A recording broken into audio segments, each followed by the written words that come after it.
By now you know the Ball brothers, Lonzo, LiAngelo, and LaMelo Ball. These three precocious basketball players gained fame and notoriety just as their father Lavar Ball had confidently predicted when I first met him. Yet my story with the Ball brothers takes place before the ESPN interviews and the social media followers. This is a story from the perspective of a former basketball player turned photographer.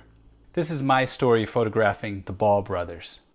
Although I began my career as a journalist, I later gravitated to portrait photography because of the ability to connect with people on a deep level. You are able to break the mold of conventional journalism and collaborate with the subject to make images rather than wait for them. In order to do this, I need time and patience, along with a willing subject that I am enthusiastic to photograph. I thought the idea of photographing basketball players before they were famous would bring a fresh perspective on a subject that is very familiar to fans and myself. My story began on a January 2015 night in Chino Hills, California. I looked online and read the scouting reports that said Lonzo Ball was the best high school point guard in California. He was only a junior. I had no expectations as I drove to Chino Hills High School. When I walked into the gym, the game had already begun. It was an average-sized high school gym with plenty of empty seats. I sat underneath the basket and began photographing. No one seemed to care as I captured photos of a kid built like a baseball or football player, catching the ball in the post and hitting jump shot after jump shot. Who is that kid, I thought? He seems like the best player on the court. I later found out it was LiAngelo Ball, Lonzo's brother. I had never heard of him.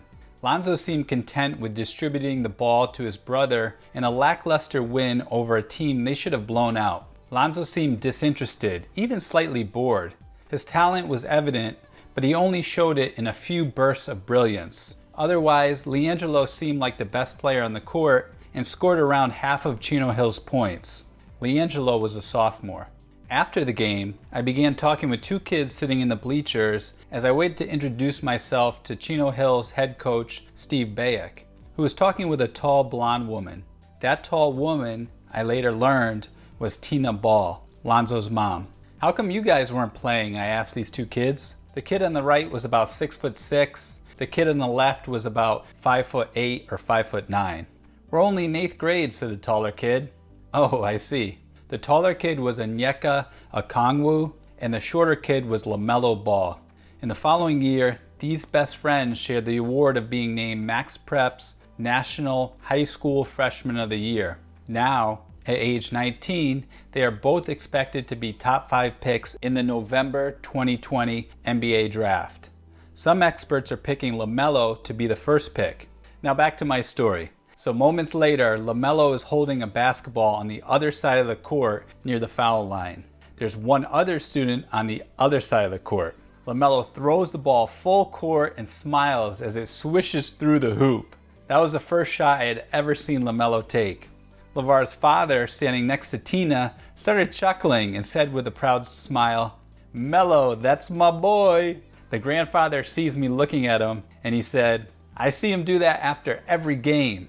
Who is that kid, I thought, still not knowing that they were all the Ball family.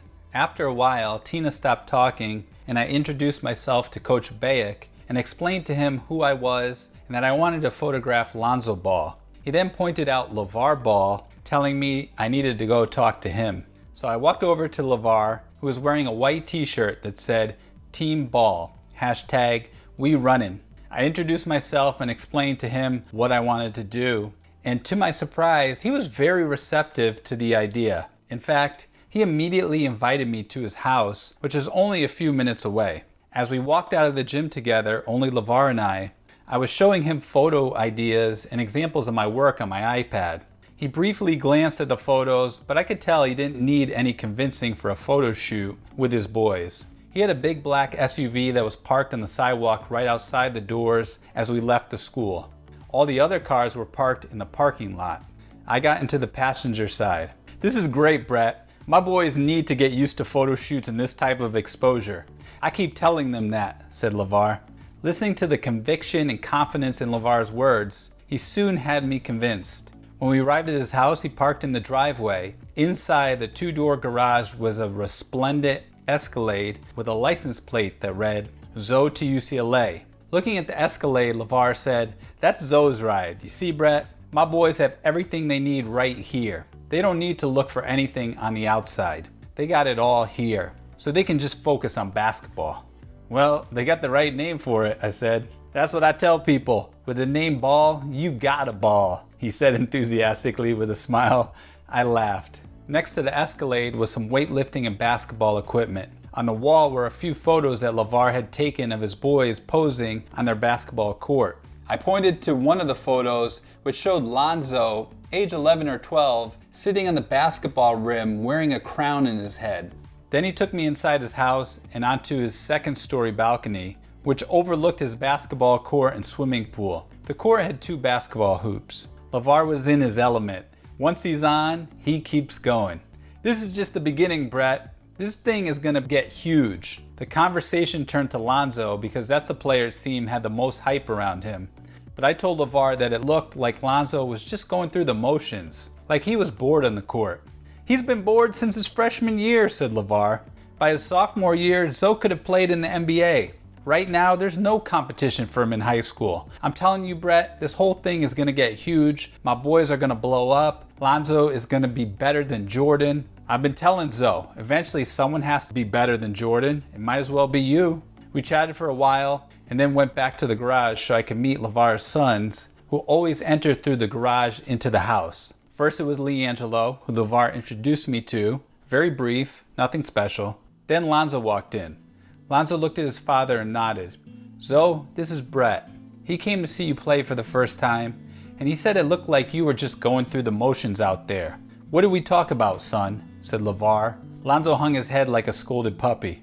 "You gotta go hard every night. You never know who is watching. You gotta bring it every night." Lavar reprimanded and questioned his son for a few more minutes as Lonzo nodded his head in agreement. "Was that how I taught you how to play?" asked Lavar with his voice raised. "No," said Lonzo, shaking his head. "No off days," said Lavar. "I don't want to see that again." "Yes, sir," said Lonzo. "Zoe, I want you to meet Brett," said Lavar.